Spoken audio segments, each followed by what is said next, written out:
7. The man with the withered hand. The second Sabbath before the departure of the apostles and the new corps of evangelists on the second preaching tour of Galilee, Jesus spoke in the Capernaum synagogue on the joys of righteous living. When Jesus had finished speaking, a large group of those who were maimed, halt, sick, and afflicted crowded up around him, seeking healing. Also in this group were the apostles, many of the new evangelists, and the Pharisaic spies from Jerusalem. Everywhere that Jesus went, except when in the hills about the Father's business, the 6 Jerusalem spies were sure to follow. The leader of the spying Pharisees, as Jesus stood talking to the people, induced a man with a withered hand to approach him and ask if it would be lawful to be healed on the Sabbath day, or should he seek help on another day. When Jesus saw the man, heard his words, and perceived that he had been sent by the Pharisees, he said, "Come forward while I ask you a question. If you had a sheep, and it should fall into a pit on the Sabbath day, would you reach down, lay hold on it, and lift it out? Is it lawful to do such things on the Sabbath day?" And the man answered, "Yes, Master, it would be lawful thus to do well on the Sabbath day."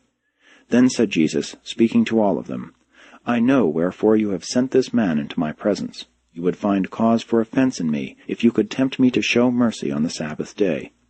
In silence you all agreed that it was thus lawful to lift the unfortunate sheep out of the pit, even on the Sabbath.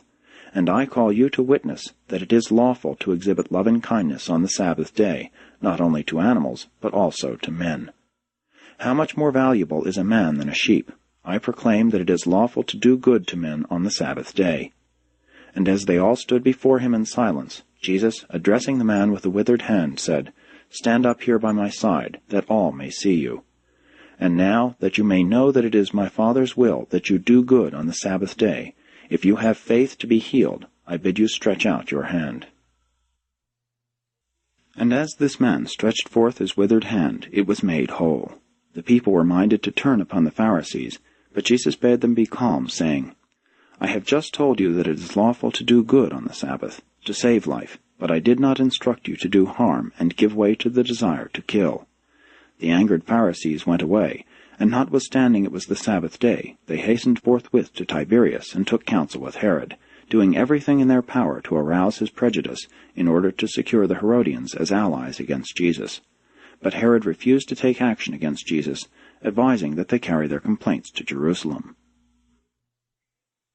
This is the first case of a miracle to be wrought by Jesus in response to the challenge of his enemies. And the Master performed this so-called miracle not as a demonstration of his healing power, but as an effective protest against making the Sabbath rest of religion a veritable bondage of meaningless restrictions upon all mankind. This man returned to his work as a stonemason, proving to be one of those whose healing was followed by a life of thanksgiving and righteousness.